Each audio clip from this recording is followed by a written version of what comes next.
Stafford and Matthews, episode 10, officially double digits. I'm feeling young again, Chris. As always, Joe Stafford, Chris Matthews, former Seahawk and Raven. My man, what's going on? How you doing, man? What's going on with you over there? I'm doing good because we finally got a win. Finally.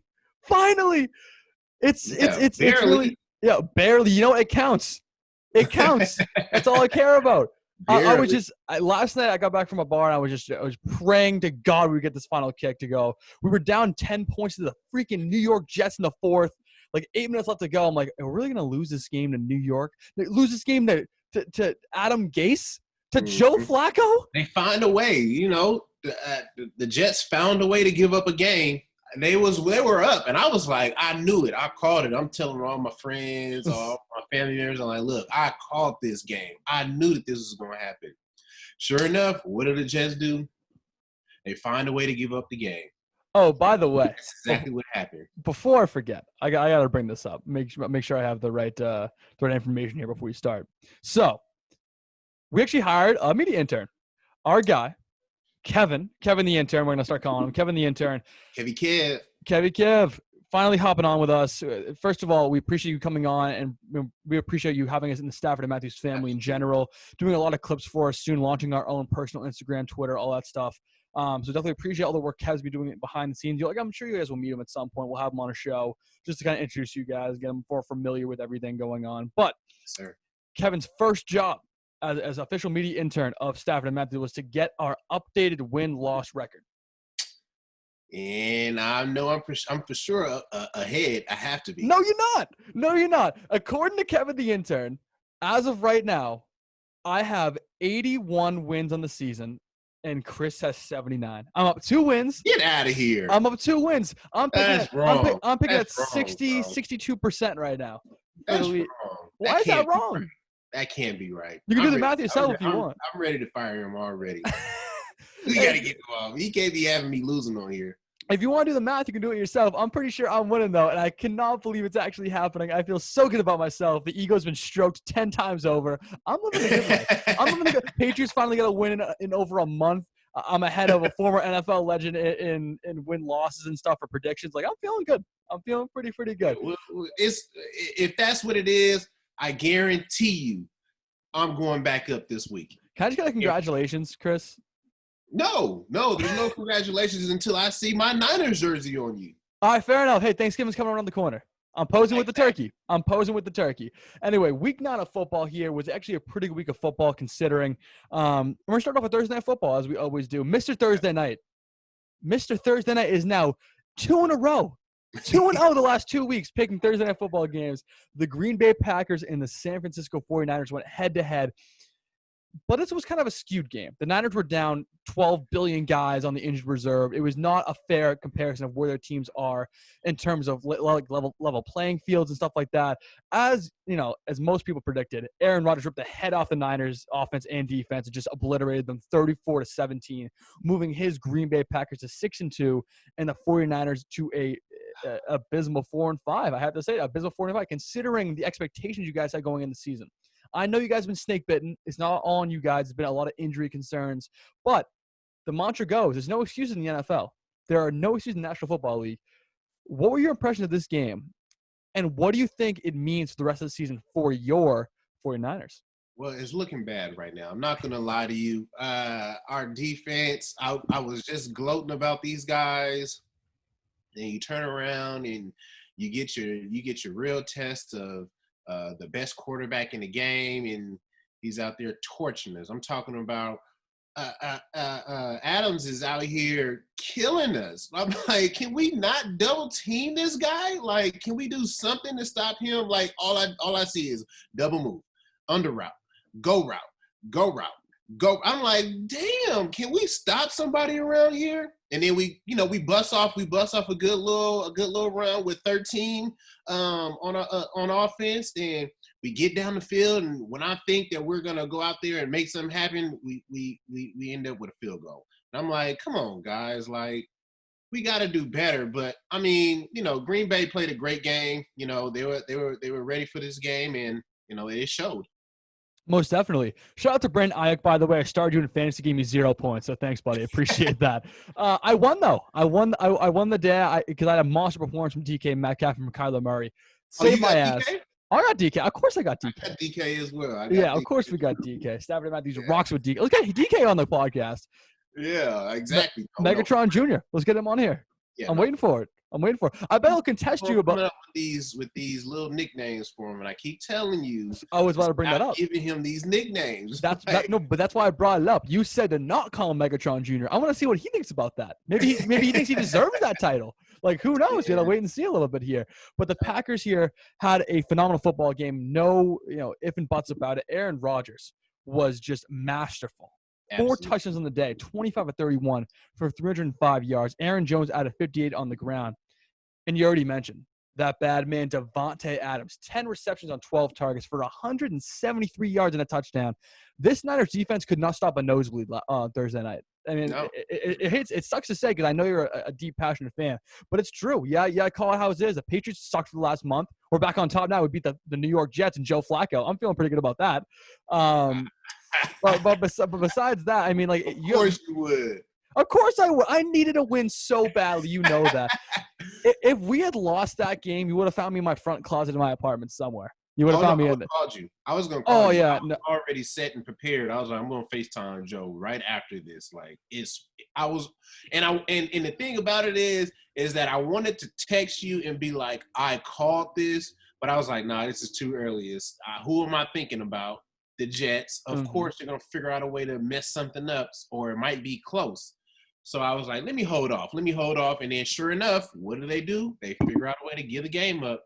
They want that quarterback from Clemson so bad right now, and he does not want to go. Trevor Lawrence, he does not want to go over there at all, and they just keep on pushing for him. And it's funny, who are you going to pick up with a number 1 draft pick? Maybe Justin Fields. Maybe Tate Martell. Not Tate Martell. Jesus Christ, not Tate Martell. But, some of those other quarterbacks. There's a lot of good talent in the draft this year, so we'll have to wait and see on that. I agree with you, though. Trevor Lawrence is definitely the pick at number 1 if the Jets have it. But interesting little tidbit here. Earlier today, I was listening to the radio, and I heard a Trevor Lawrence interview about whether or not he's declaring for the draft officially yet. Mm-hmm. And he was very hesitant. He was not giving any answers away. And I don't blame the kid. I don't. Of course he would. I don't blame the kid.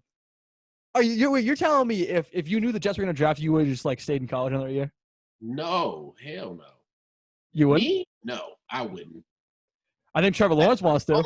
Only because I'm looking at a not a financial standpoint, but I'm looking at if how is my value gonna look once I go back to college? Because we all know that you go back to college, something might happen. You might end up getting hurt. Somebody else might come out and ball and look extremely good, and you're just trying to have a subpar season just to get through it so you can get to the league for the next year, and then you lose out on however much money it is for a first-round draft pick. Did you ever regret leaving Kentucky early and going to that draft? So actually, let me rephrase the question. If you stayed at Kentucky another year, do you think you would have been drafted? Do I think I would have been drafted? No. Could I have gotten drafted? Yes, but that was all due to myself. I played out all 4 years of college. Mm-hmm. I spent 2 years in junior college and then another 2 years in university that accumulated to 4 years total in college. So there was no way for me to be able to stay back another year or something like that. I wish, because if that was the case, then I for sure would have gotten drafted.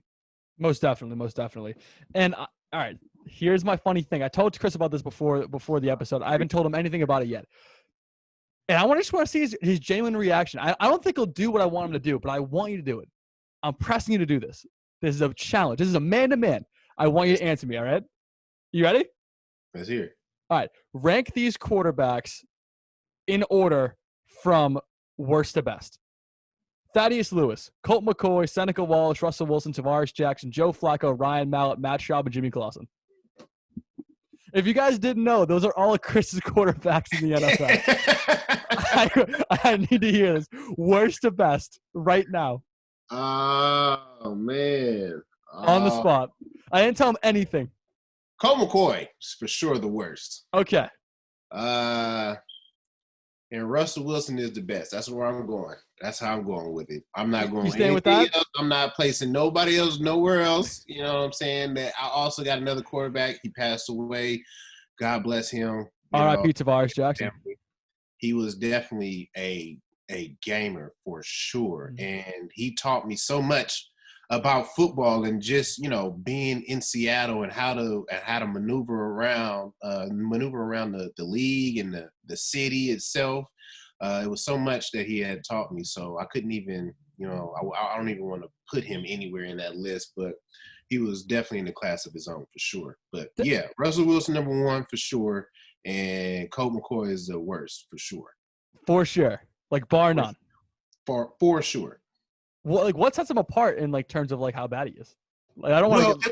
It was just and I had to, what's funny is that I had the same conversation with my pops the other day watching Joe Flacco, and I was just like, if Matt Ryan is Matty Ice, his nickname is Matty Ice, I wonder what the NFL would give Joe Flacco if they knew the type of player he was in the huddle. Like, I kid you not, my first game ever stepping into the huddle with Joe Flacco, he literally had this nonchalant attitude of yeah, I'm here.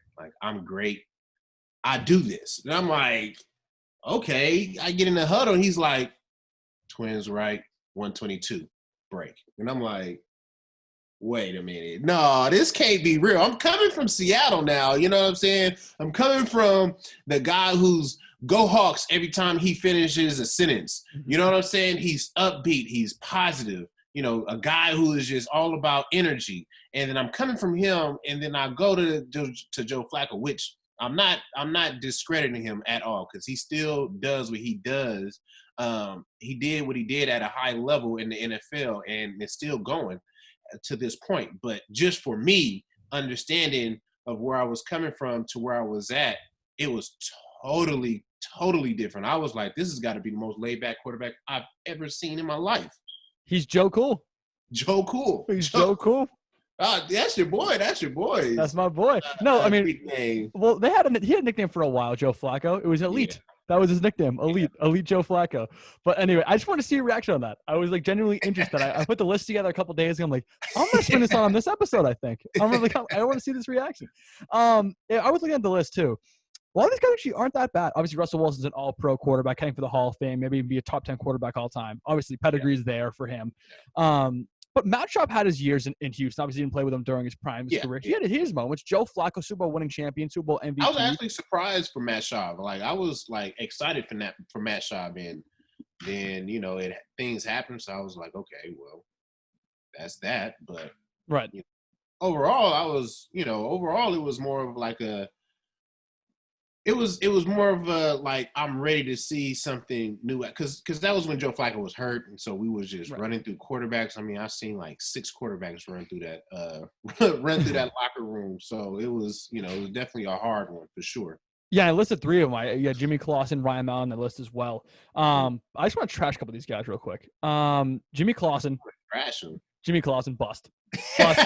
Jimmy Clausen bust. I mean, you want to you want to lie about it? No, Jimmy Clausen bust. Yeah. Plus to Carolina, Cam Newton next year. There's a reason why.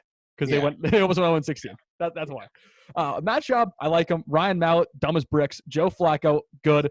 Tavares Jackson, obviously RIP. Was a baller in Minnesota. People forget about that. He played very well in Minnesota. He did. Even in college. He was balling in college as well. And speaking of balling in college, Seneca Wallace, baller in college. Didn't make it that well in the NFL, but baller in college. Elite athlete. He was before his time. He was just a short guy who was running around, and they just didn't take well to it. But he was, I think it was really because of his size, which brings me to another guy, Kyler Murray. I was talking to one of my esteemed colleagues in the league, and I was asking him about Kyler Murray, and it was, everybody says great things about him, but the one knock that everybody has against him is his size. He has amazing speed. Yes, he does. He can throw the ball a million yards down the field? Yes, he can. Is he smart? Yes. Does he know how to protect himself? Yes. But there's going to come a time where you're not going to be able to protect yourself. And when that hit comes, you need to be prepared for it. So that's the only thing that people are keep on saying that they have a knock on him. Like, he's not going to last long in the league. The injury is going to build up on him one day. Hopefully it doesn't. I don't want to wish anything bad on him, but he does look small. And now that I'm like really paying attention to him, he's even smaller than Russell Wilson. And Russell Wilson is kind of a big guy in his own realm of quarterbacks who are his size. You know what I'm saying? Drew Brees types, that can protect themselves, but they're smaller. Yeah, so Seneca Wiles was just before his time, and things just wasn't panned out for him because of his size and things like that. But he was a great quarterback for sure. I have one thing against Kyler Murray too. He runs like an angry toddler. Have you noticed that? Have you seen him run? It works. I mean, it works, but he runs like an angry. I think it's hilarious. I think it's so funny. You sit down and watch the TV. It's like, oh, it's Rugrats. No, it's Kyler Murray. It's just so funny. But actually, one point before we move on to any more games, you brought up Seneca Wiles and being too small for the position at the time, or maybe too mobile, maybe he runs around too much, stuff like that. Not adjusted to the NFL game that it is today. I was looking over a film the other day of one Johnny Manziel, Johnny Football, and I look at some of the stuff they're doing now. Read options, RPO, stuff that Johnny Manziel was pretty much built to do. Yeah. If Manziel was in the league now, like he got drafted like last year, is it a different story? No. Why? No. And the only reason why I say that is because it started with it. Well, it didn't really start with him, but he was in the beginning stages of the RPOs and the quick read options and stuff like that. So he was definitely in there. I just think that as big as he was, he knew that, and he was trying to use that to put him on a different level off the field. You know what I'm saying? Like more commercials off the field, hanging out with Drake and doing all this partying with all these celebrities and stuff like that. It just didn't feel like he was in it to win it on the football field. I can see that 100%. It's funny. There's a story about that. When Manziel tried out for the Patriots, he had a private workout. It was kind of kept under the rug a little bit because you know how Belichick works. Put up him in a hotel for the night or the 2 nights, whatever the hell it was. He gets a text from Rob Gronkowski. He's like, we're going out. And he's trying to get ready to go. And his agent goes like, did Gronk just call you? And he's like, no. He's like, I know he didn't call me. But he's like, it's a trick. Like Belichick's trying to like fuck with you. Just like, don't do it. He's like, all right, cool. I'm gonna stay in my room. He orders a bunch of booze, goes back to his room, and he is doing something like watching TV or something, and he drops a bottle of wine. And for some reason, it splatters all over like the walls. It's like a red all over the walls, over the curtains and everything. And he throws all of it out on himself. Literally, he hid all of it, threw it out like the window and stuff. But then the maid found it, and it was just like a whole funny story.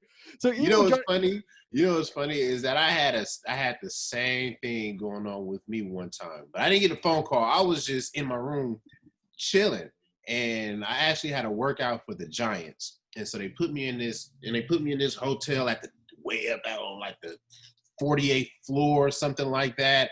And I'm just chilling, big balling, windows wide open, you know what I'm saying? No curtains. I'm just in here just vibing out, looking over the city. And I was like, you know what, man? I'm starving. It's like 9, 10 o'clock at night. I'm starving. Let me go ahead and order something. I looked on there, and before they put it in this little notebook, and I opened it, and the first page was the Giants and what's going on, what's open around here. And then it also said, if you do eat at this hotel, it's for free. So I'm like, oh, bet, let me look through this thing. First page, second page, wine, hard alcohol. And I'm like, whoa, okay, let me order this real quick. So, I ordered me a little, I was thinking about ordering me a little drink. I'm not gonna lie to you. I was like, you know what? I started thinking about it. I was like, they might be trying to trick me right now. Let me not do this. So I go downstairs, and I go across the street to this liquor store, buy me a little fifth. I mean, not a fifth, but like a pint of something real light, nothing heavy. I come back to the room, and I had already ordered my food. So I came back up to my room, and right at the door was with the people, the service people with my food, and I had the whole black bag in my hand and everything, like just walking up, just chilling. I'm like, oh yeah, man, thank you very much, man. So I had a good little night that night, but my dumb self forgot to throw the damn bottle away. I mean, take the bottle with me and put it in my bag. I left it in the doggone trash can. So I'm like, damn, man, I hope they don't find out about this. Do you know what they did? They never picked me up, so I don't know. I don't think they even really mattered. But I was thinking the same thing. Like, man, I need to go ahead and turn up in here one time, because my workout wasn't until like 3 in the afternoon, which was a weird time. But yeah, what year was that? It was like, it had to be like post Super Bowl, or I left Seattle. I think it was right when I left Seattle. I went to go work out for the Jets. I went to go work out for the Giants, and then that didn't work out. I ended up going home, and then I ended up going back to Seattle, and then Baltimore picked me up. So yeah, it was right in 2015 going into 2016 year. Yes, like right after the Super Bowl then. Like right after. Yeah. Okay, I got you. Typical Giants trying to get the Patriots little shag outs there. That's funny. Yeah. That's funny. Anyway, we do a football show, right? We just went on a tangent about what you ordered for food at like a workout 3 years ago. They got to know this stuff. They got to know this stuff that people like us athletes go through stuff as well, and sometimes our logic isn't great. Sometimes it's like the sabermetrics. Like the fans need to know what you ordered at the workout. You got a cheeseburger, exactly. Extra rare with some fries. He's gonna be slower today than he was in yesterday. What? I love that. But back to football. Giants and the Washington football team. Ew. And it was an ew game most of the time. 23-20 final score of the New York Giants, and more importantly, my guy Daniel Jones gets a W here. Moved to 2-7. The Washington football team moved to 2-6. Huh? By luck. I wouldn't say by luck. I'd say by misfortune. Kyle Allen goes down with an injury. I give you that. A good misfortune. Yeah, that's a fair sentiment. But goes down with an ankle injury. First of all, prayers up, because that was a gross looking injury. That was not a pretty sight by any means or any standard. I guess Washington's like a curse or something. You got Joe Theismann, you got Alex Smith, you got Robert Griffin III, you got Kyle Allen. Like, he's on and on and on. Like, Jesus Christ! Like, something's got to be wrong in that locker room. Another curse for the NFL. Is it the trainers? Did the NFLPA need to go investigation? Like, who knows? What happened to Tyrod Taylor? Did it happen there? Like, we don't know. I'm just saying. Well, now that Tyrod Taylor thing, that's something that they really need to be looking at.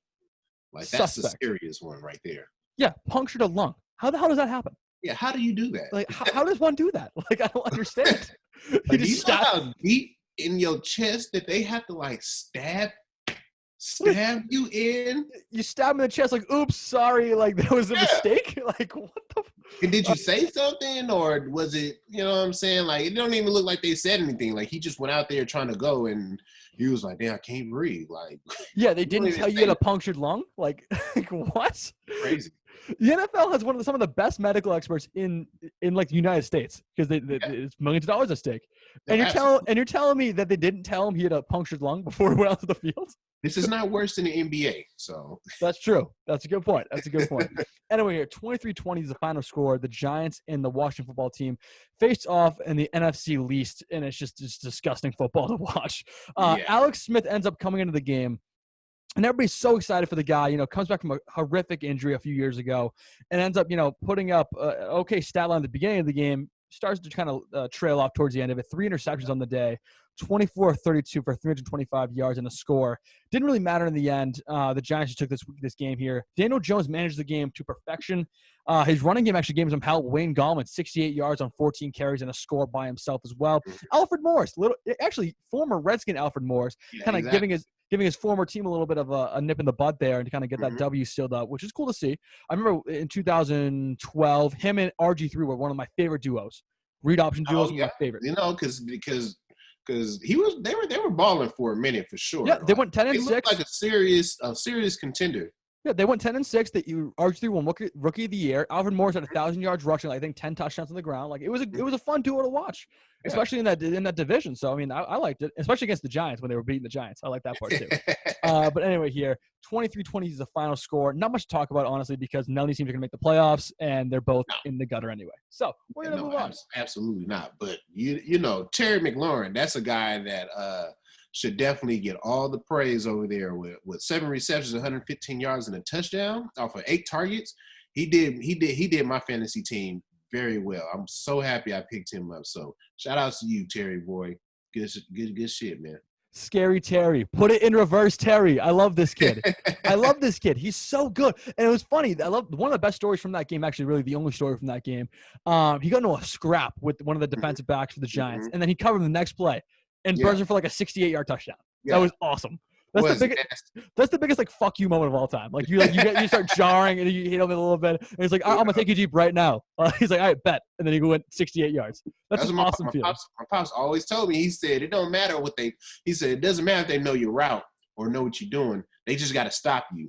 And he's out there telling them what he's doing, and they know what's going to happen, and he's still out there burning them. Yeah, one of my favorite receivers of all time, Chad Johnson, used to say these routes at the line. Well, I mean, you are. You're up there. But I'm just saying, Chad. Man, dang. I said one of. I didn't say my. Come on, give me a break here. But Chad Ochocinco used to do that every play. Be like, I got a slant. What are you going to do? And it's funny because if they're scared of your feet, it doesn't matter. They're gonna jump. They're gonna jump every single time because if you are that shifty to the point like a Scary Terry, I don't want to put him in the same category as Chad Johnson because Chad Johnson is some of the quickest feet I've ever seen in my life. Yeah, no. Ever. Just like unbelievable. But it's comparable where it's like if they can't stop you, it doesn't matter what they're running. It is as no bearing on what you're running. And we all know that DBs is scared to get beat deep. You know, you get beat deep at least two or three times in a game, you're going home. Like you're not even going to the bench. You're going home. You're going on SportsCenter top 10. Exactly. So they already know, like, hey, I need to get my ass back. Definitely. Still getting burnt though, so it's hard. Exactly. Burnt like Brandon Carr, burnt toast. Tennessee Titans and the Chicago Bears, 24-17 final score. And Chris, this was such an enjoyable game for me to watch because I've been saying the Bears are frauds for just weeks, just like over a month, just like so long. I gotta go with you on it now. And they dropped 3 in a row. Yeah, it's awesome. It's just so fun to watch because we told you this, guys. We told you this 3 weeks ago. They're frauds. They're not a good football team. They got lucky 3 times to get to 5 wins. That's what happened. They should have been 2-5, but instead it got switched around. It's insanity. It's crazy. And you walk into a team like the Titans, who have had struggles of late, especially against like teams like Pittsburgh and stuff like that, which is a really good team. Exactly. Yeah. And now they play what people were considering a good team in the Bears, which should never have been the implication in the first place. But people were still saying, "Oh, it's gonna be a good football game. The Bears are actually good this year." No, they're not. No, they're not. And this the game shows you why. The Tennessee Titans steamrolled them. Ryan Tannehill, who I will still say, only completed 10 passes. Only 10 passes. Yeah, he completed 10 passes. That's not bad. 158 yards, a couple scores, yeah, but 10 passes. He's like Kirk Cousins. 10 passes. I mean, you got arguably one of the best running backs on your behind you. So why would you throw for more than that? Fair enough against the kind of a bad defense. That's fair. I just like sitting on Ryan Tannehill. It's fun. It's fun for me. Yeah, you got to stay off Ryan Tannehill, man. Like, no, I'm not going to back down. I can't back down now. I'm too far deep. I'm too far. I've been digging for like weeks about this. Like I can't. The shovel's already at the top. And you're probably in China by now because you keep messing with him. He keeps coming out and performing. No. Everybody wants to give him these. Oh, well, it was only 10 passes. Like, it was only 10 passes because he got King Henry in the backfield. Like, point taken. But at the same time, I've been like right half the time on him. Like half the time. Like he's had bad games where he messed up 2 games. We're not talking about. It was more than 2 games. No, name them. Oh, off the top of my head, I don't care about Ryan Tannehill. Why would I have that information readily available? I'm telling you because I don't like how you keep on bashing my guy Tannehill. That's my guy now. Now because you keep on getting on him and he keeps on proving you wrong, he has to be my boy. Like we're gonna be best friends next time. Next time I see him or talk to him, we're gonna be best friends. Just dap him up, be like, "You're my guy," just because I fucking hate Joe. Yeah. I got you. And Joe don't know what he's talking about. about. I got He definitely knows me already too. I'm like renting space in his head already. He definitely knows who I am. But anyway, 24-17 the final score. Derrick Henry and company crushed the Bears in a closer game than it should have been. I do think that the Titans should have just steamrolled them. They didn't.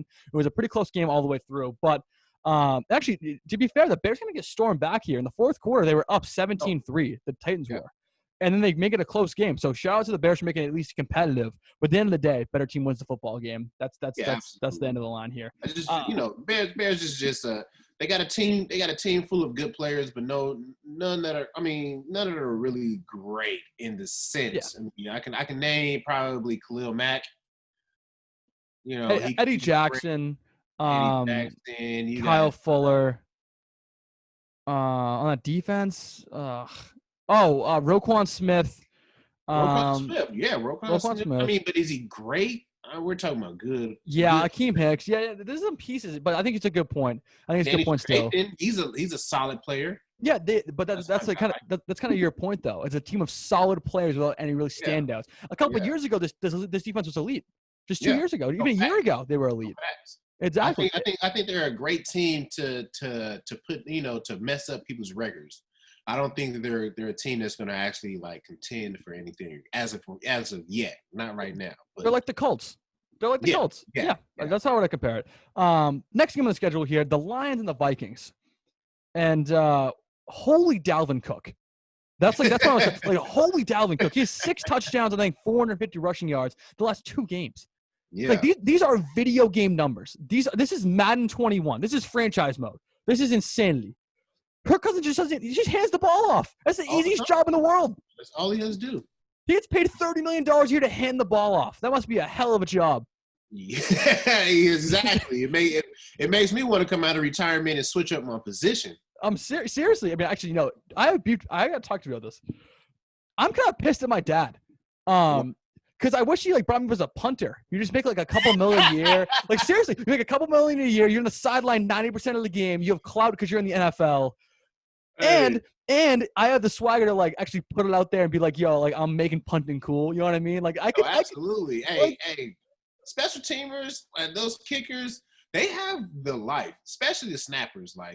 All they do is just sit around and chill, talk, play around with everybody, go kick a couple balls where everybody else is getting hit, sweating and running and stuff, and they go right back in the locker room chilling. And they still pull because they're in the NFL. I play for the Seahawks. Oh, word. Hotel? It's so easy. It must be so easy. Here you go, Mr. Stafford. Yeah, literally. It's on a platter. It's ridiculous. But Vikings and Lions here. Matt Stafford, recently off the COVID list, has a tough outing, 23 of 32, 211 yards, a touchdown and 2 picks. Was not a pretty day by any standard for this Lions offense. Really no standouts to me whatsoever. Danny Amendola was your leading receiver with 77 yards. That's when you know you're in trouble. And the Vikings, on the other hand, Kirk Cousins attempts 20 passes total, completes 13 of them for 3 touchdowns. That's a pretty nice stat line. But you know what, Chris? It's easy to do when you're putting 12 guys in the box. They're sending an extra guy off the sideline to stop Dalvin Cook, and they still can't do it. 206 yards on 22 carries and 2 touchdowns, 9.4 yards a carry. This dude fell down for a first down every time he ran the ball. Yeah. That's insanity. That is crazy. That's high school numbers. No, absolutely. That's like Chris Matthews Dorsey high school numbers. That's ridiculous. That's stupid. Don't disrespect my Dorsey days. What I'm saying is people like you who are in the NFL dominate high school. You know what I mean? It's just way too easy for them because they're already that much bigger and stronger and faster. It's kind of comparable. DK Metcalf in the NFL right now is every NFL player in their high school. Yeah. You know what I'm trying to say? Because they're just bigger, faster, stronger, all that stuff. They were made to play football. Yeah. And Dalvin Cook is just balling. It's unbelievable what he's doing right now. It's crazy. Oh, absolutely. Top 3. He might be the best back in the NFL. Right now, he might be. He might be. Yes. Yeah, he might be. Now, yes, for sure. And I hate that. And that's only because Christian McCaffrey is coming off an injury. Right, but even he had a great game too. We'll get to him in a couple minutes here, but he had a great game too. But it's funny because I don't have a bone to pick with this argument as well. People have these rankings and they're so solidified. It's you can't put one guy above the other. Mm-hmm. Football's a what have you done for me lately sport. Exactly. If someone has Ezekiel Elliott right now, not a top 5 running back. He's not. Does he have the pedigree for that? Yeah, he does. Does he have the past experience? Yeah, he does. But that doesn't mean anything. Yeah. If you can't perform right now, then you have no value. That's literally how it works. You have your name. That's all you got. And probably a fat contract too. But I'm talking about on the field production. Yeah, I mean, it'll get him on a team if he's looking to try to revamp himself. It'll get him on a team, but his gameplay is still going to have to show for sure. Seriously. And before we move on here, Justin Jefferson, he is shout out too. This rookie is a baller. Yeah. 3 receptions for 64 yards and 4 targets. But it doesn't do him justice because he has Kirk Cousins throwing the football. Imagine if he had Russell Wilson throwing the football. Imagine if he had some of these other talented quarterbacks throwing the football. This dude, first of all, game breaker. Down the field, even middle of the field, he just has unbelievable route running ability. Doesn't have the quickest feet, isn't the fastest guy at the combine by any measure. It's route running. He knows how to move his hips and fake everyone and their mother out of that defense. If they play man, he's gonna get open. He's gonna get open. It's crazy. And you really can't play zone on this team anyway because Dalvin Cook will just shred you. Mm-hmm. So you have to play man. You have to play good man, maybe 2 high safeties or something, and play great run defense. That's the only way to stop this team. Yeah, absolutely. I mean, he's in the right situation at the right time. He was just talking about Kirk Cousins and him being average, but then he turns around, he throws 13 for 20, and you give him you say he did a great job, right? I think he had a good game. Oh, okay. So he just had a good game, and all along, while you got Ryan Tannehill for 10 for 21, 150 yards and 2 touchdowns, and he doesn't get a good game. You see what I'm talking about, Joe? What I'm talking about? Okay, let me clarify my position here. I hate Kirk Cousins because my friend Spencer loves him. That's the only reason why I hate Kirk Cousins. And Ryan Tannehill, I just don't buy as a franchise guy. I refuse to do it. And I look back at games like Pittsburgh. Chris, at least hear me out. Look at Pittsburgh, right? I hear you. Franchise quarterbacks are supposed to compete in those games. Yes. Did Ryan Tannehill compete in that game? No, he didn't. No.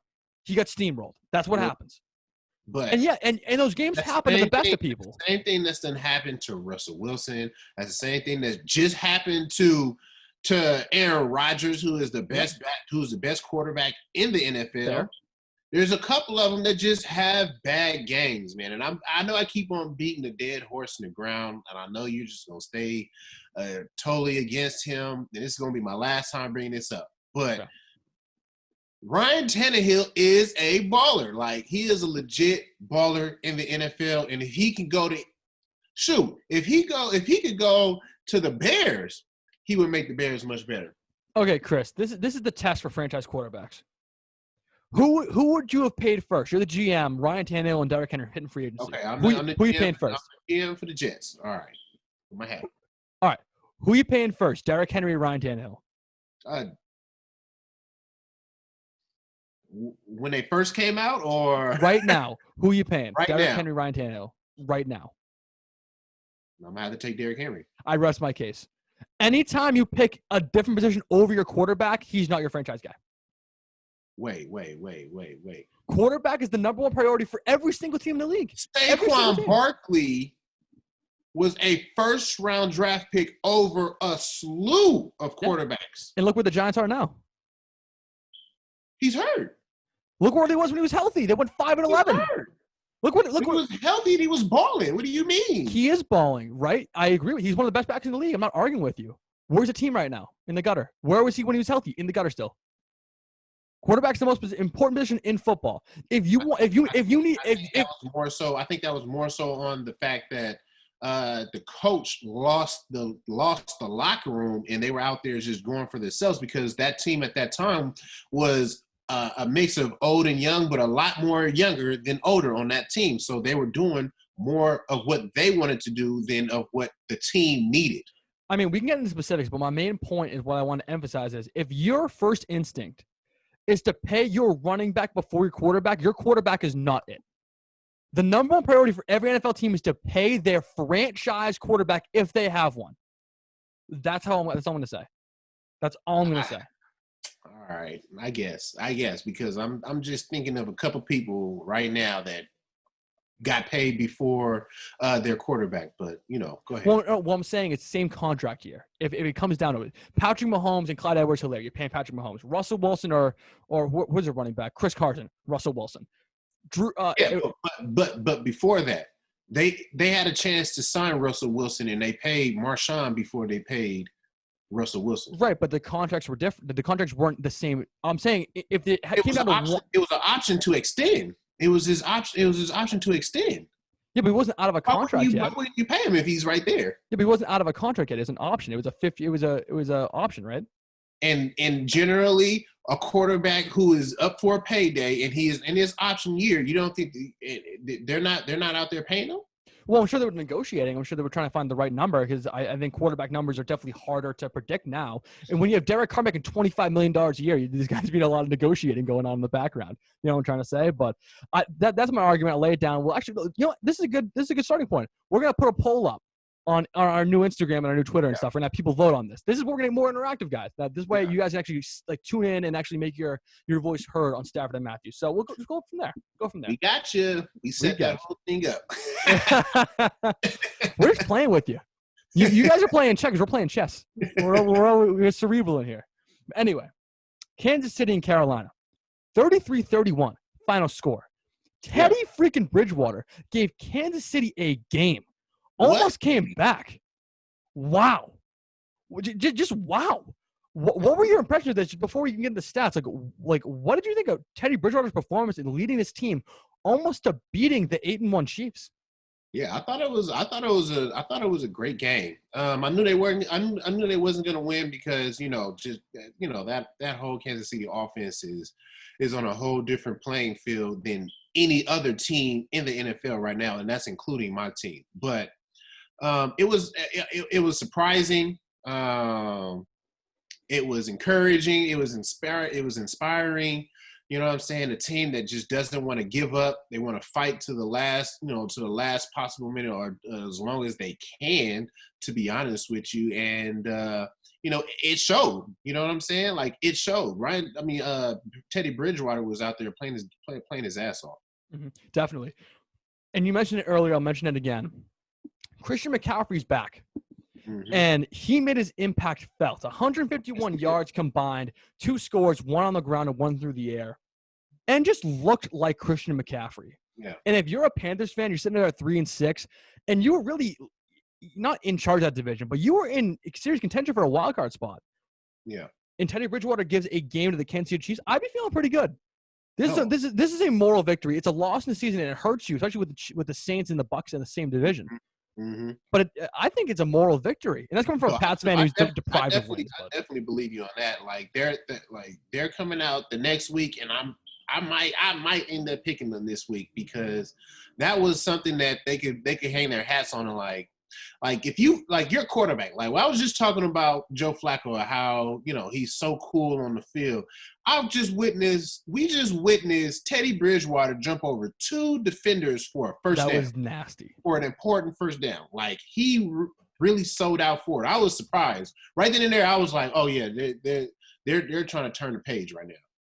That was nasty. Yeah. I think it was like 4th and 18. And he just went full flyover. He jumped straight over 2 players. He did not even need it. He wanted it. Yeah. You could see it that play. He wanted it badly, and he got it. And to his credit, almost came back. But a great game for Teddy Bridgewater for sure and the Panthers.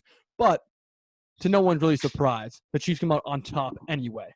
Yeah. Patrick Mahomes continues to dominate. 30 of 45, 372 yards, and 4 touchdowns. Just dominant. That boy is crazy. He is out of this world. Clyde Edwards-Helaire gives him no help at all on the ground. 14 yards off 5 carries. Le'Veon Bell, 4 carries, 8 yards. This was not a rushing game. But the bright side is, Andy Reid, you don't need a rusher when you have Patrick Mahomes. That's all I'm going to say. You don't need one. I think he's doing. I think Andy Reid is just setting everybody up. He's like, yeah, we run. I mean, we're throwing the ball now, but wait till that snow hit this ground. We gonna ground and pound, and nobody's gonna know what's coming. Well, nobody's gonna know what's coming because they're not showing anything. We saw it in last year's playoff in that snow game. They ran the ball over the field. Like they have the ability to do that. So I'm intrigued to see if you're right, and if you're not right, they're in trouble. If the Patriots and the Panthers are giving you actual games when they have no business doing it, and you get to the playoffs where you need to run the ball to win the game, That's concerning for some Chiefs fans. It'd be concerning for me if I was a Chiefs fan. But Well, it's the same thing that they've been going through last year, and they won the Super Bowl. Like, we know that their defense is not the best defense out there. So fair point. And to that point, they were down by double digits at least. I mean, all right, rephrase. Jesus, English is hard for me today. They were down 10 points in every single football game in the playoffs last year. Every single game. And while Patrick Mahomes is a wizard, he will not be able to fix that every time. Especially in the playoffs. It's definitely going to come a time for where it's just not going to work out for him. Exactly. Something needs to change. This is a close one. Yep, it was. Close one, sure. Because they definitely could have pulled this. Carolina definitely could have pulled this game out with a couple plays here and there. We'd be looking at a totally different score, honestly. Most definitely. Next game on the docket was the Houston Texans and the Jacksonville Jaguars. 27-25 final score. D-Watt gets the win for the 2-6 Texans. And I don't want to, shit all over on their parade and everything. An important divisional win. But this team's just been so goddamn disappointing to me. I was expecting big things from the Houston Texans. I love their band of misfit toys with Brandon Cooks, with Randall Cobb, with David Johnson, with all these guys that kind of just glued together and say, hey, the rest of the NFL has written you off. We're giving you the opportunity to prove them wrong. Yeah. And now they're 2-6. Like, it sinks. You had to deal with the Bill O'Brien regime for the first 3 games. Now without a true head coach, without a true direction, it's tough to see. I hope they reload and recharge for next year and come out to be the team that I know they can be. The team that almost beat Buffalo last year in the playoffs. But as for right now, it's not looking great. Deshaun Watson, to his credit, though, had a good game. 19 of 32. 281 yards, a couple scores. He also added 50 yards on the ground. His leading rusher on the day for the Texans was Deshaun Watson. Receiving-wise, and it's funny, Will Fuller was the leading receiver on this team. And Deshaun Watson had an interview after the game. He was asked about Will Fuller's trade rumors around the deadline and everything. He said it would have been hell without Will Fuller in this offense. Yeah.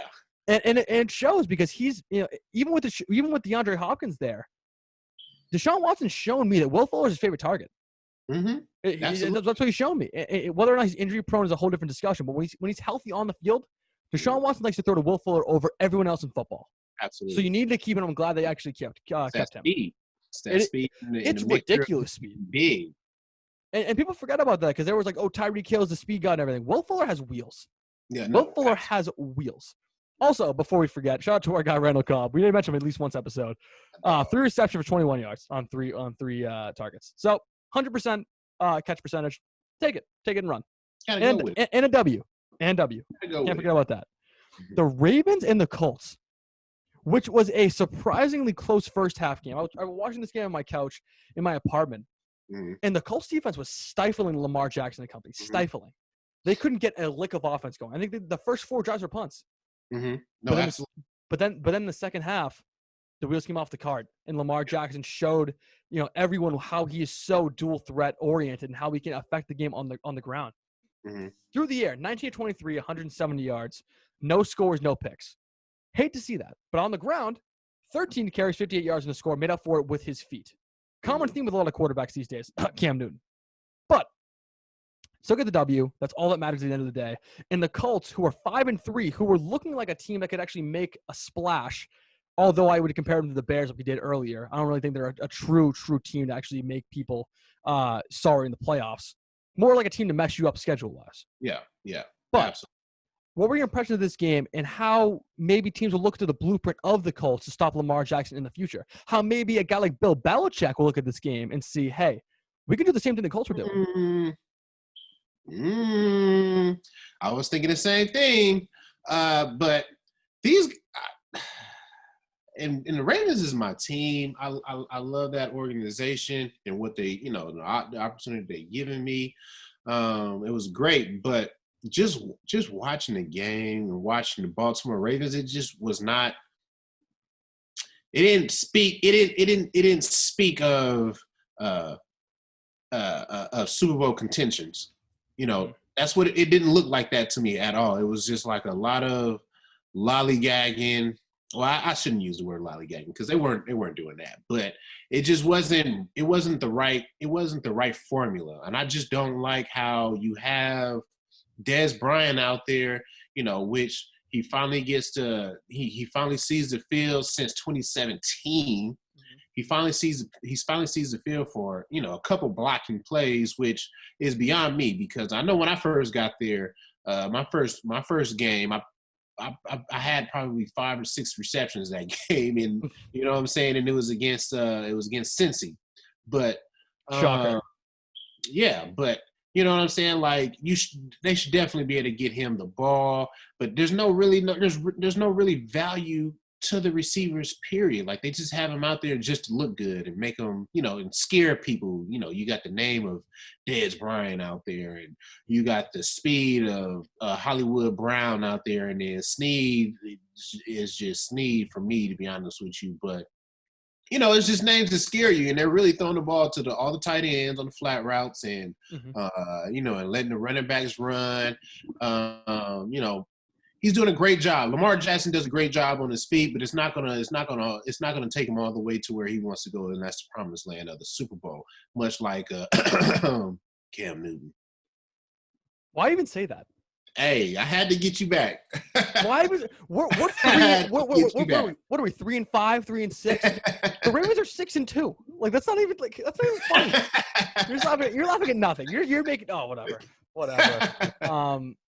But point taken about Lamar Jackson. I've been critical of him before. Everybody's like, MVP last year. Like he's gonna come back and be crazy good this year. I'm like, they got tape on him now.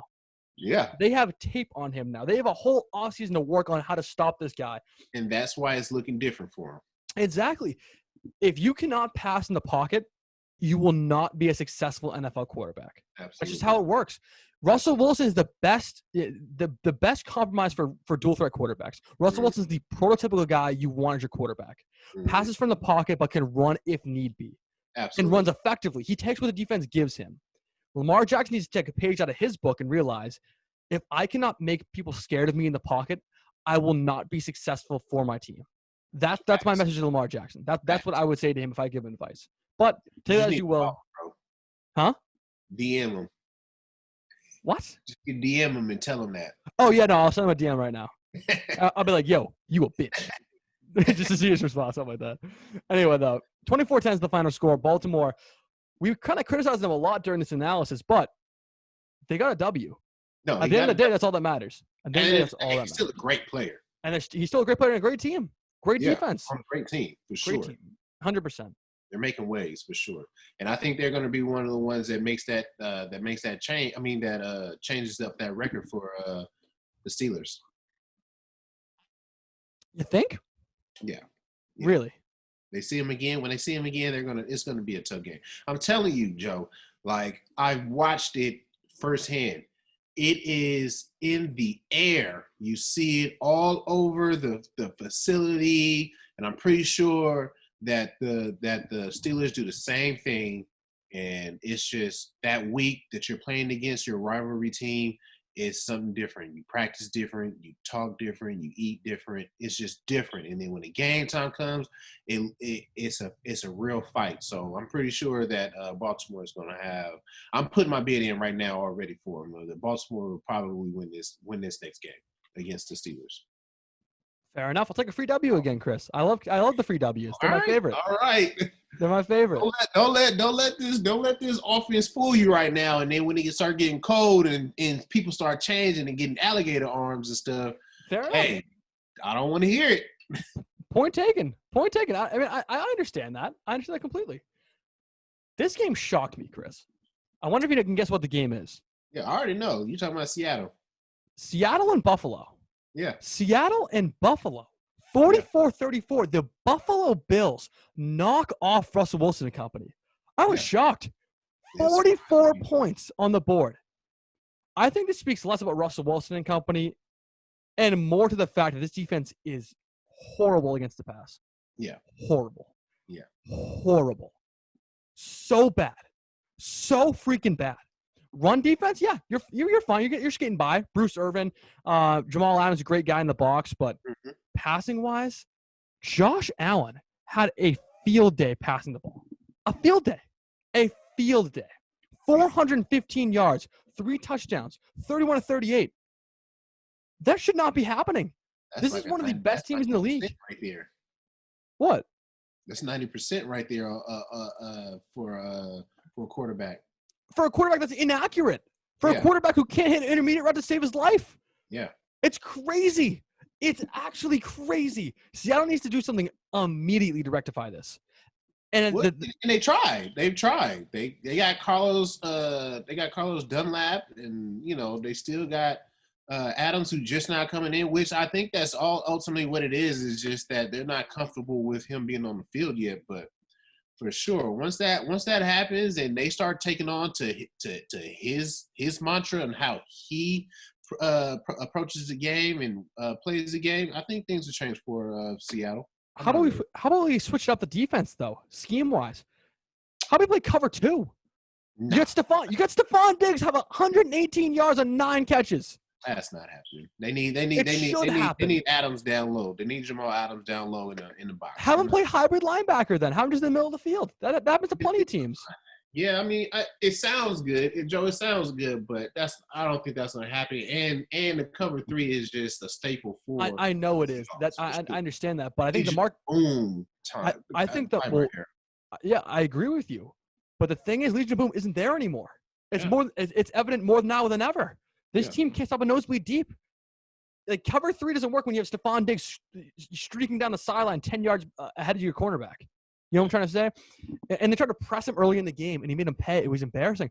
First of all, why are you pressing Stephon Diggs without any safety help over the top? Like, why would you do that? Mind-blowing to me. Mind-blowing. That told me that it's not that they didn't know.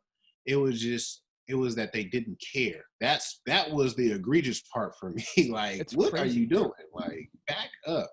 It doesn't make any sense to me at all. No sense to me at all. Out there looking left and right. He's running this way, then he's running this way. I'm like, damn, boy, this is looking bad now. He did have a tough game. He had a tough game. Yeah. But one guy on the Seahawks didn't have a tough game. DK Metcalf. Yeah. 7 receptions, 108 yards, and a touchdown on 9 targets. This dude is just so good at football. We say it a lot. We say it a lot on the show, but we're huge DK Metcalf fans. He's just so freaking good. It's unbelievable. When when you're playing teams not to Buffalo's caliber on defense, normally Tyler Lockett and DK Metcalf will bury you out of anything. Yeah. One's tall, one's short, one's fast, one's super fast. You know what I mean? Like it's hard to stop. It really is hard to stop. Picking and choosing right now, for sure. Exactly. But I think what Buffalo did in specifically that really hindered Russell Wilson's ability to pass the ball, shut the run game down. Leading rusher was 31 yards. 31 yards. You know what his name was? DJ Dallas. Yeah. I've never heard of this guy in my life. Yeah. Never. A lot of injuries. I know there's a lot of different, reasons why they weren't successful on the ground. Mm-hmm. But 57 yards in the air, I mean, through on the ground, 57? That's not winning you a football game. I mean, it's their what is this? Their fourth string, their third or fourth string. Something like that, yeah. They're down. They're very thin. It's going to be hard.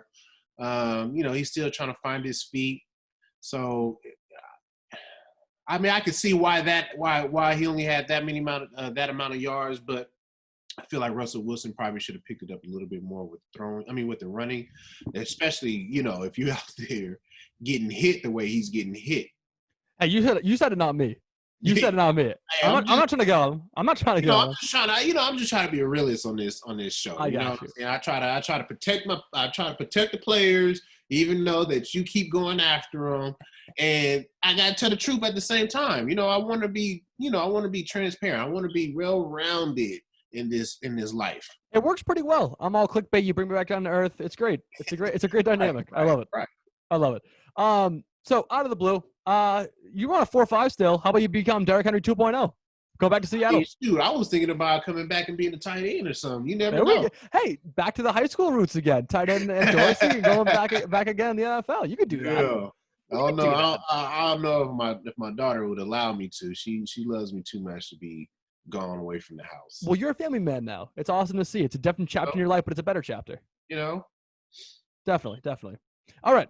Broncos Falcons 34-27 final score. Matt Ryan actually takes a W for the first time in a while and puts his birds over the Broncos here, who, by the way, have had a couple of great wins against teams like the Patriots and teams like other people in the division. Took down the Chargers a week ago.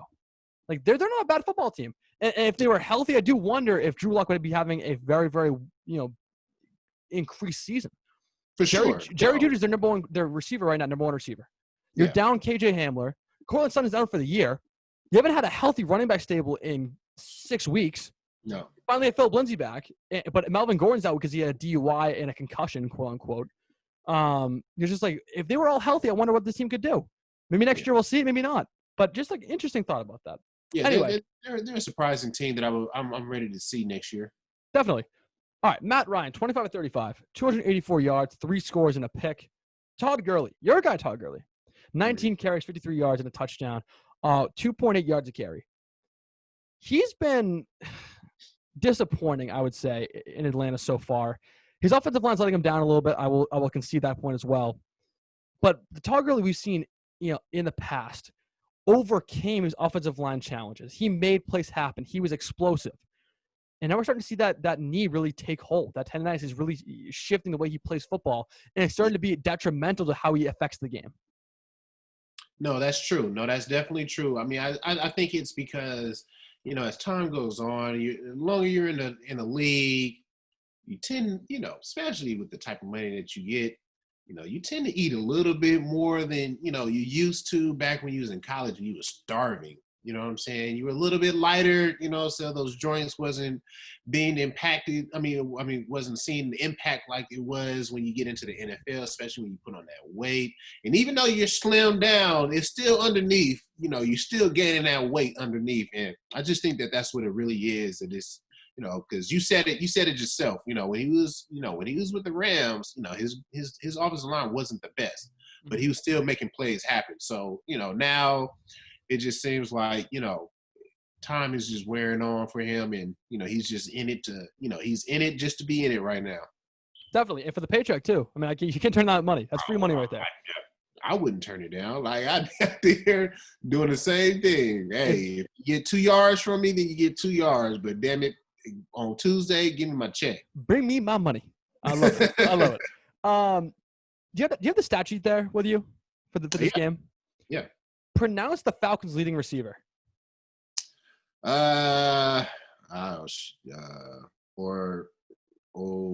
don't know. There's no way I can pronounce that. I'm gonna try to do it. Olamide Zacchaeus.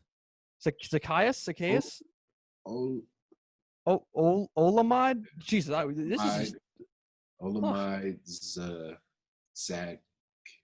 Yeah, no. I can't do it either. Anyway, it hit 100 yards, so it's amazing. It's worth trying to pronounce, I guess. Hey, Olamide Zach. Good job, bro. Good job, man. I wanted to see what and he scored a touchdown too. I wonder what the announcer was just trying to scramble and be like, "Who is this guy? Like, how do you pronounce his name?" It's like, oh shit. Hey, can you say his name for me real quick? Yeah, literally. They had a little asterisk like showing how to pronounce it and stuff. Jeez. But a good win for the Falcons, a good win for the Dirty Birds, and a much-needed win if they want to stay alive for playoffs. They won't make it, but still a little bit of hope to their fan base. So good for the Falcons. The Raiders and the Chargers.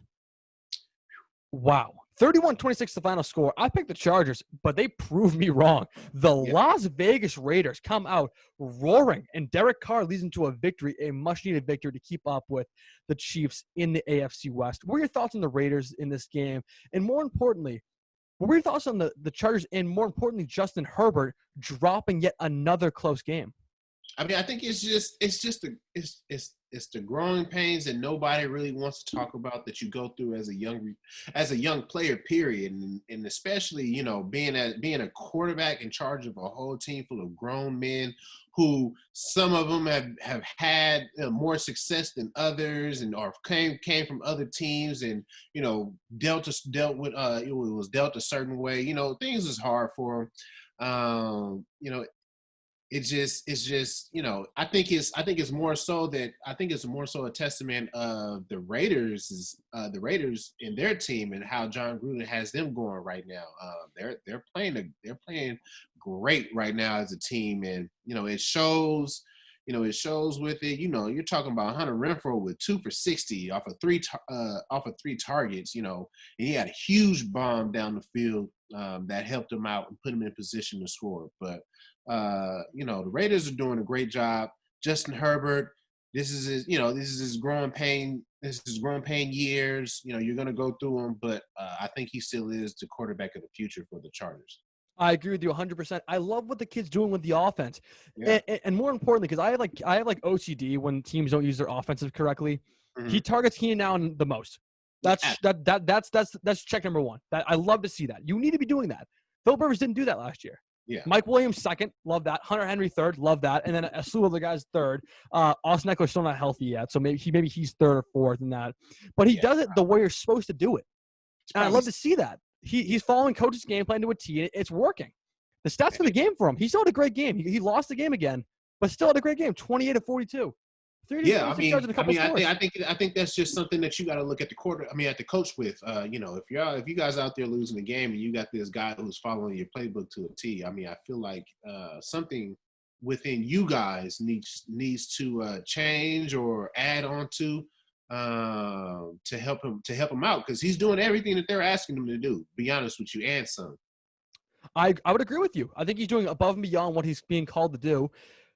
It's just not translating into wins yet. Yeah. I mean, and this is a trying year. We all know that. Injuries popping up left and right because you don't have camp, you don't have OTAs, you don't have mini camp, you don't have any of these things that help fine tune your body to endure some of these hits and these plays. But things happen. Yeah, and you get a break for this for the first year, maybe year two even as well. You get a break with like the close games not going your way. Yeah. But at a certain point, it does, beg into question: are you just a winner or you're a loser?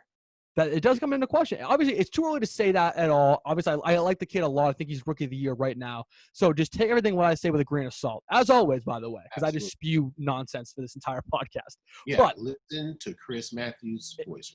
Listen to the famous one. That's what I've been saying the whole time. Listen to the one who has 50,000 followers on Instagram. Listen to that guy. Jesus. But I.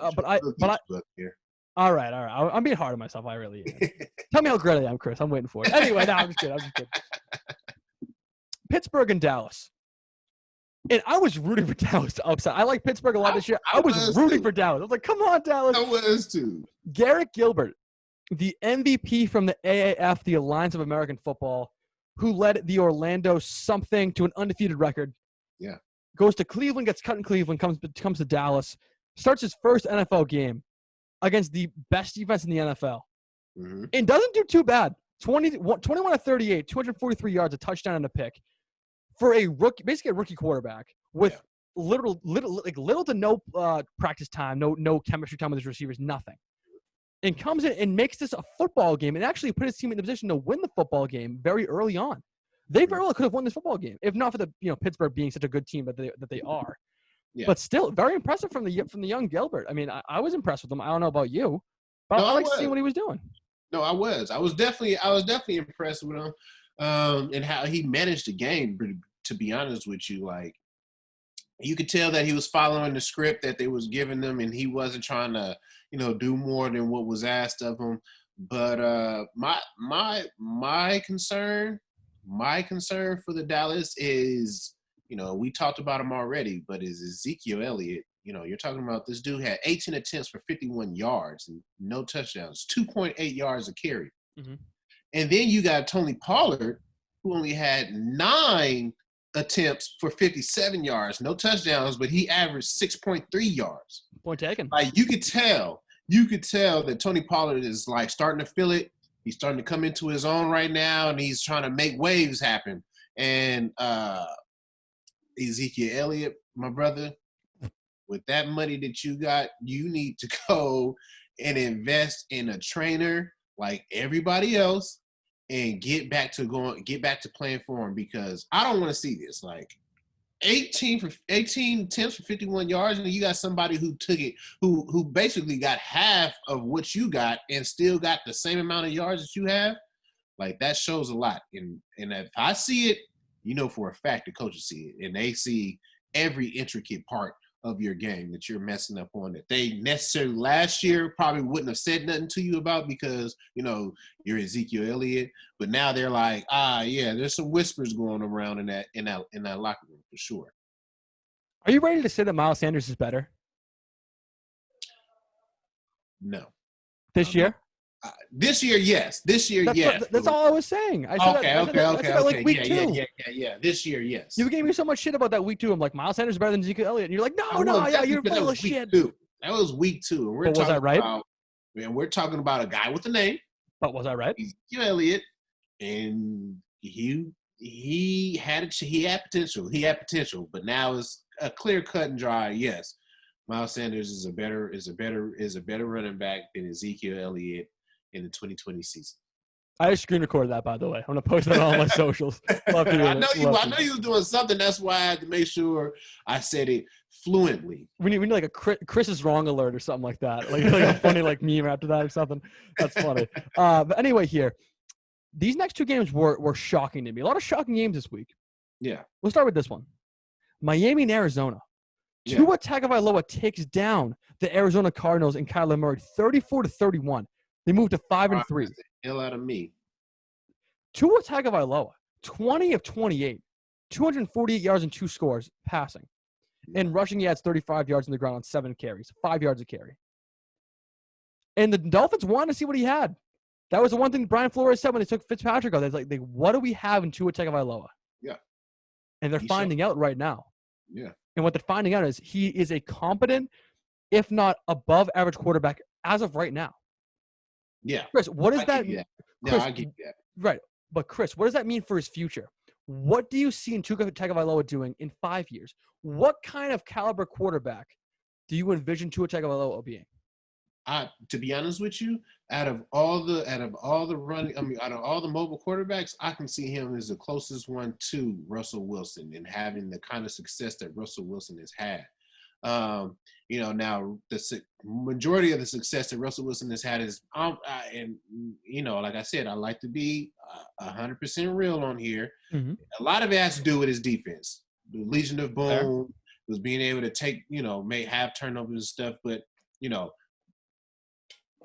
Tua doesn't have that on his team, but still some of the smaller accolades of being able to run the ball, pass the ball, and be efficient with the ball, leading the team, spirit, with his spirit and stuff like that. And those are things that he's going to be able to get with ease. And I think that as time goes on, he gets better and he understands the defense. Understands the NFL and the defenses that is being thrown at him, which I would think he would look at the past with other running quarterbacks and how they tried to shut him down. And I would hope that he would look at that and come up with a counter move for that as well. But I think he's going to be a great quarterback in this NFL for sure.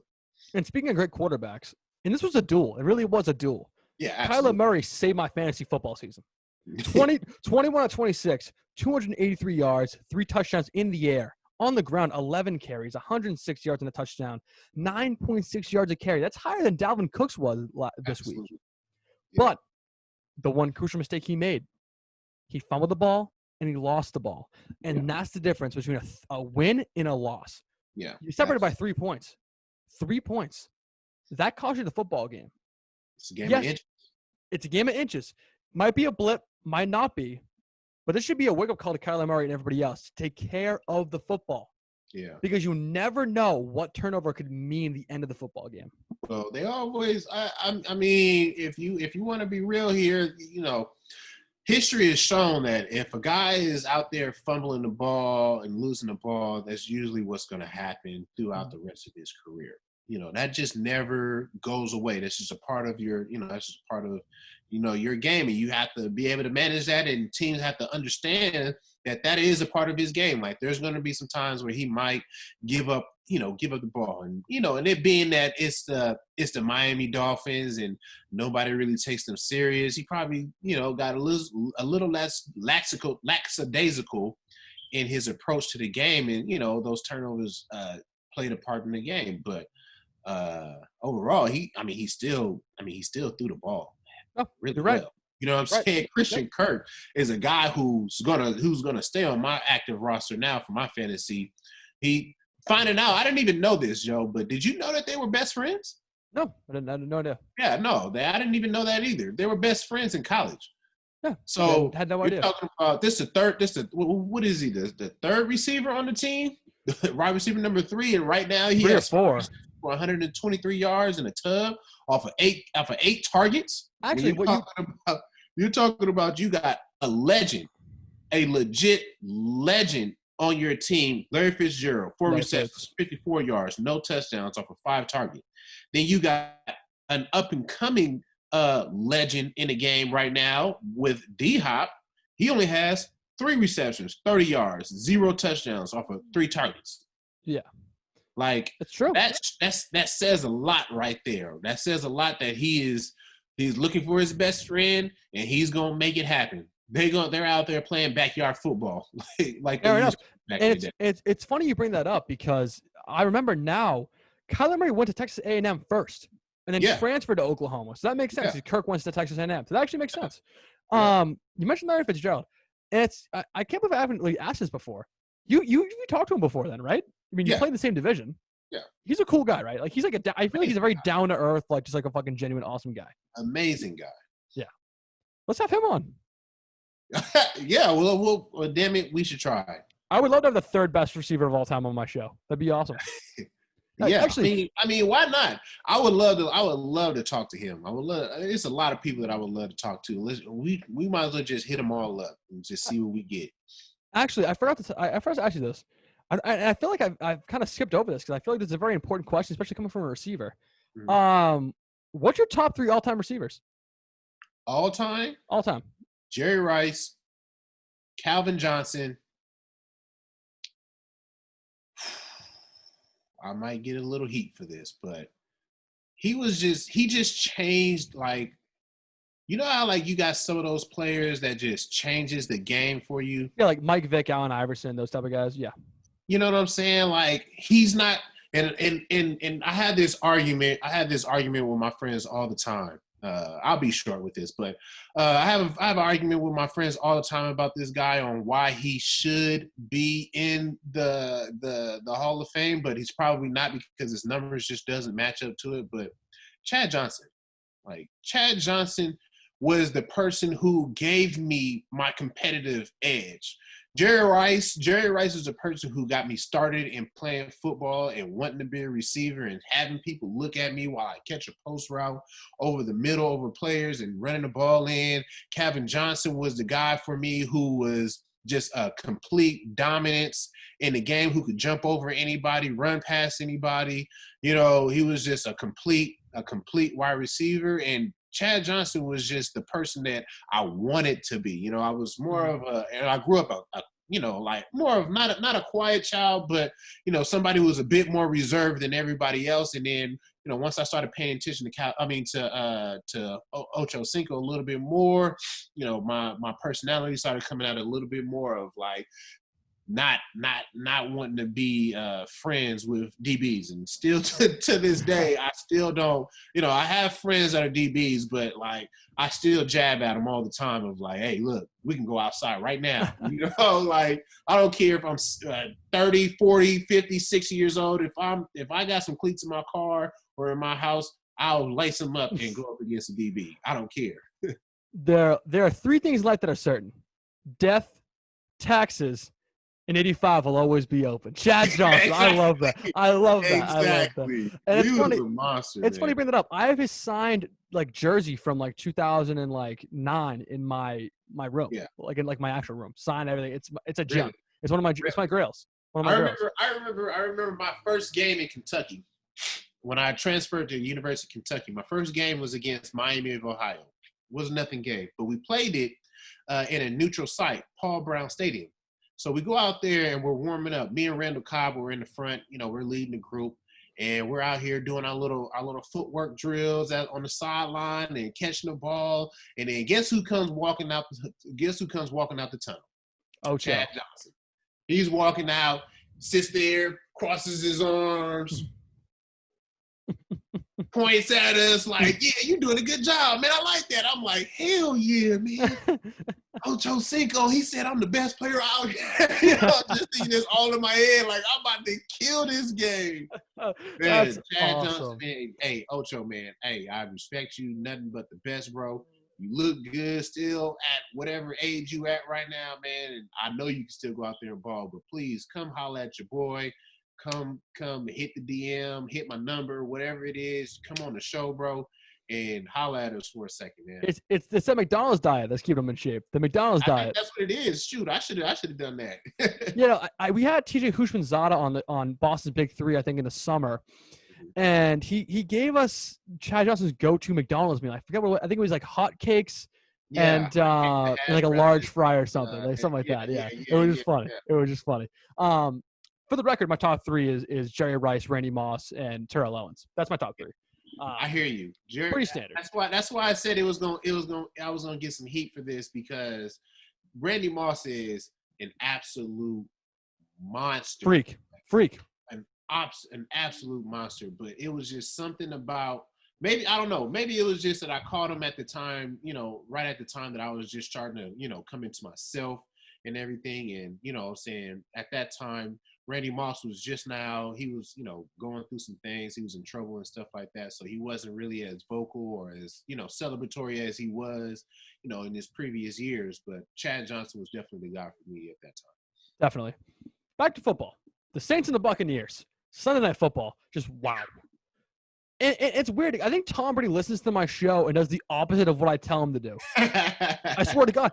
1 week I'll say he's OMS, old man syndrome, right? Yeah. Throws 5 touchdown passes the next week. I'm like, all right, maybe Tom Brady's back. And then he throws 2 picks and loses the game. It's unbelievable. It really is crazy. I'm going on a rant last week saying Tom Brady's an MVP candidate, blah, blah, blah, blah. Like he's gonna take the roof off the Saints, off the Megadon. It's like, you lose 38-3. You throw 3 picks. The first time since 2011. I was 10 years old the last time this happened. Holy shit. That's unbelievable. 3 picks in 1 game for Tom Brady. Definitely not Brady-esque. And a terrible start to the Antonio Brown era in Tampa Bay. Yeah. What are your thoughts from the game? I mean, I just thought, man, it was hard to watch. It was something that it had to have been a nightmare. Like, it just had to have been a nightmare. Those guys were out there. The Saints was out there hitting on all cylinders, offense, defense, special teams. I'm like, dude, these dudes can't miss. You know what I'm saying? Like, you still got JPP that was out there. He was doing his own thing out there. He was causing the muck on his, you know, but it takes more than one player. You know what I'm saying? He can't rush the quarterback and go defend the wide receiver. You know what I'm saying? Like, it was just hard to watch it. I definitely thought that AB would have probably got more throws than what he originally started off with. But, you know, it's all a learning process for him. It'll get better. I'm sure of it. Sure of it. Yeah, and it's a give and take, I guess. But now that's down 2-0. They own the division now. It's all on the Saints to mess up. And that's the scary part, I think, for Tom Brady. Because he used to being in the driver's seat.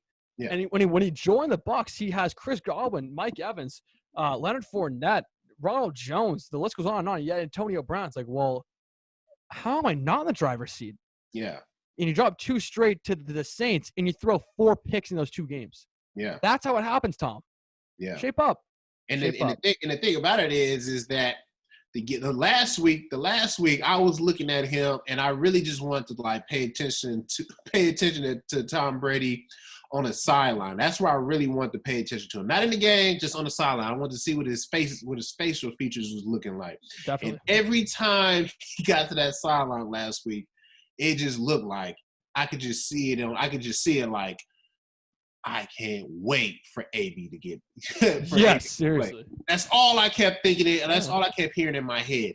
And then you turn around, AB gets here, and I was like, what else can you, like, you know what I'm saying? Like, what else then is they there? stink it up, though. A deep ball down the field, down the field to AB, and you giving them a shot, but I would have, if you want to give somebody a shot, I would have gave Mike Evans a shot down the field to jump over somebody. You know, AB is a phenomenal player, but he doesn't just go around jumping over players to catch balls. He's not Chris Matthews. Jeez, what do you think that is? No, Jesus, just anyway. AB. Exactly. But definitely a shocking game on Sunday Night Football for the Bucs. And now they're down 2 games in the division. They're wild card. And who said that at the beginning of the season? Whose hot take was that? Oh, it was mine. Tampa Bay Buccaneers would be a wild card team. I said that at the beginning of the season. Don't forget it. All right. Monday Night Football. I was feeling real good about this. I was feeling really good. I came back from the bar last night. I'm watching the game. Win the game. There's no way you could have felt good about this. What? No way. No What? way. Not starting off. No, we're not starting off. No. Yeah. I mean, no. I'm having some wings. I'm having some poutine. You know what poutine fries are? Yeah, I went to Canada, bro. Yeah, I forgot. No, they're gas. They're Amazing. so good. They're really good.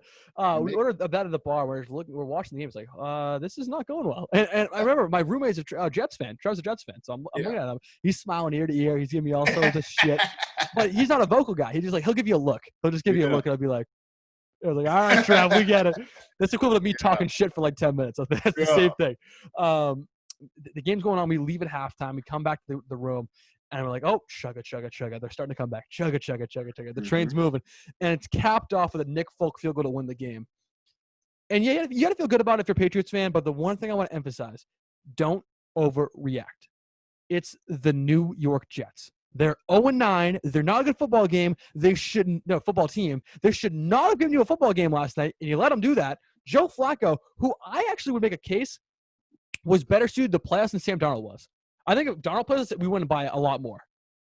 Wait, you're saying if Sam Darnold was a starter, that y'all would have won by a lot more. Yes, that's what I'm trying to say. Okay, yeah, because I think Flacco knows us a lot more. I think he understands what Belichick tries to do against them. So yeah, he threw three touchdown passes and looked actually like old Joe Flacco, right? Yeah, I was about to say that, and he is throwing to one of his old teammates.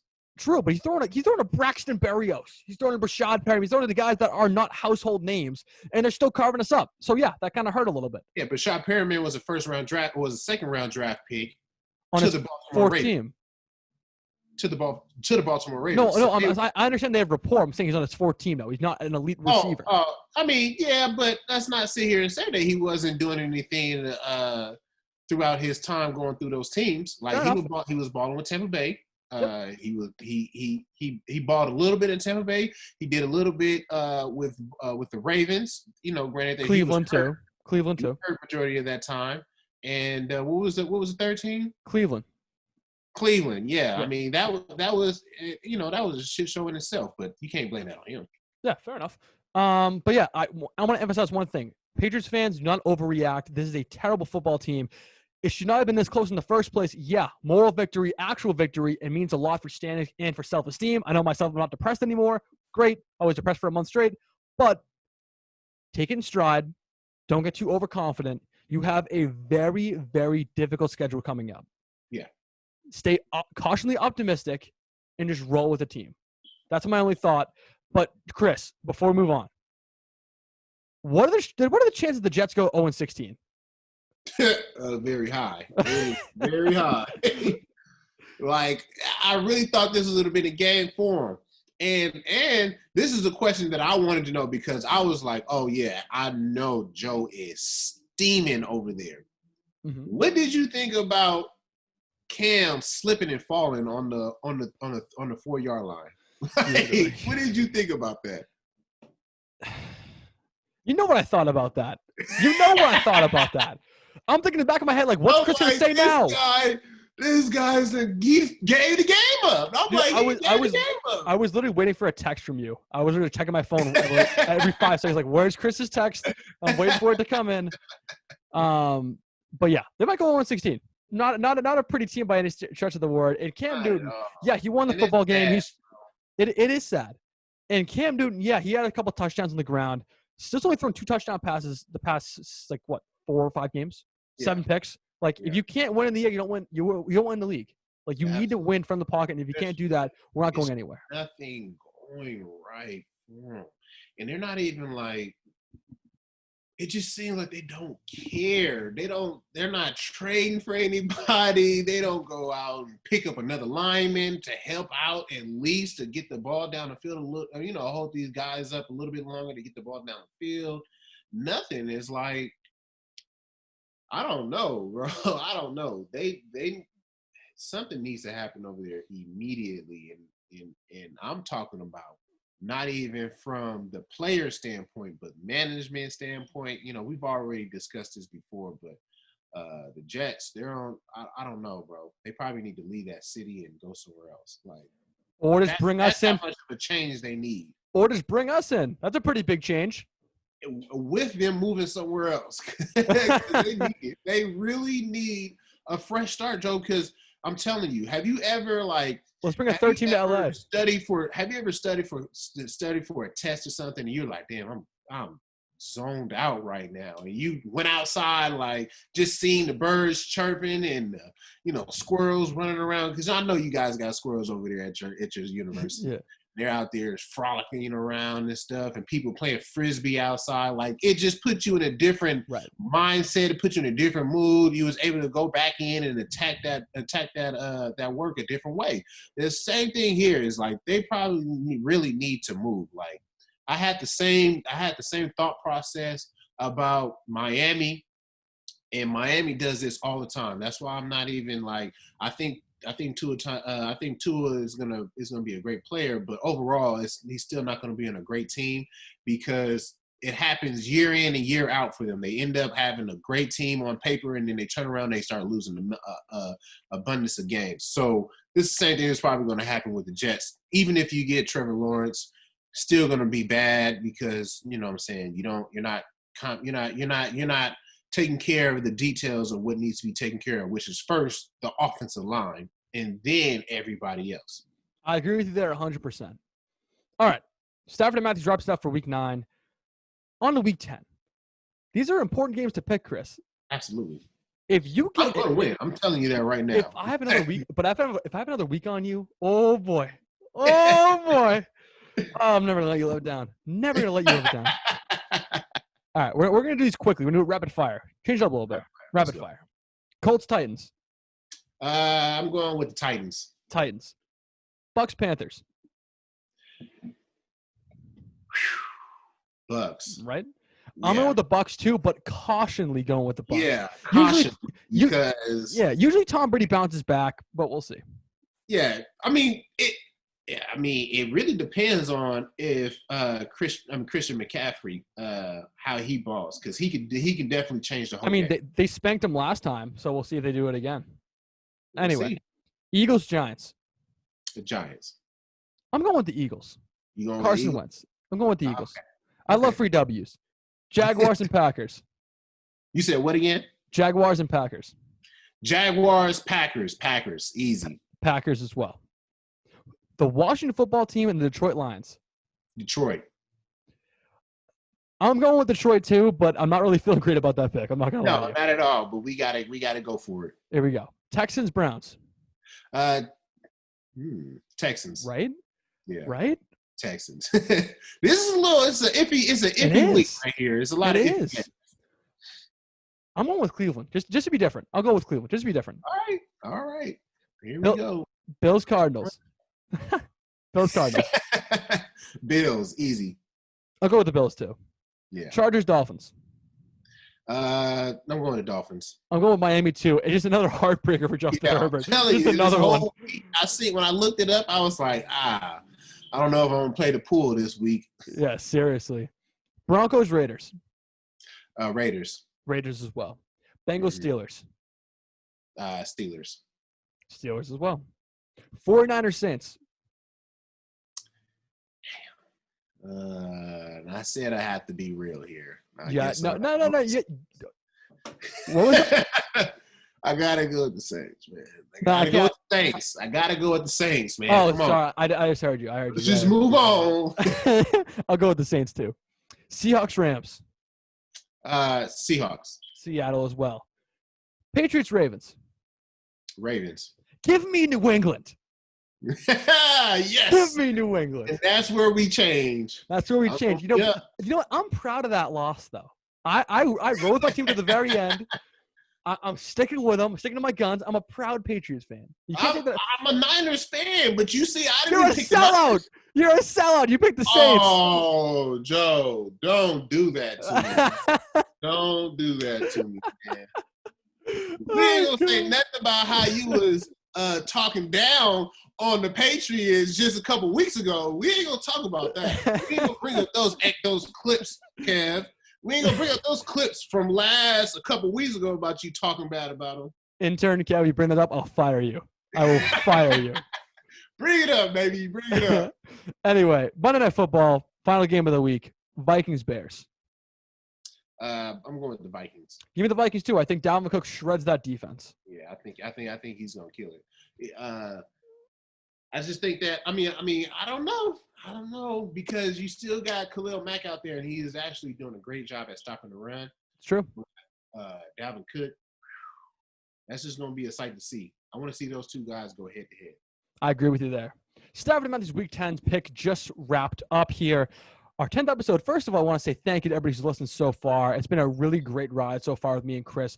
Doing this for the first season we've actually ever done this before. We met just a few months ago during quarantine, and now we're doing a full-time show together. It's been a great journey so far. We appreciate everyone, patroning and listening to us and buying our merch. Speaking of which, Boss's Big 3 Shop is our official sponsor today. Check out Chris's personal line as well as my personal line. This nickname slang shit. Great overall apparel on that site. Obviously, we had a lot of Cam Newton designs that haven't been selling great lately for obvious reasons, but still a lot of good different stuff on there for everybody to buy. So check out that, bossesbig3.com/shop. Chris, any final words? I just wanted to say, again, I want to say I appreciate you, Joe, and everybody else for allowing me to come on here. And to everybody else is out there listening or watching, thank you. I appreciate you guys, and happy Thanksgiving.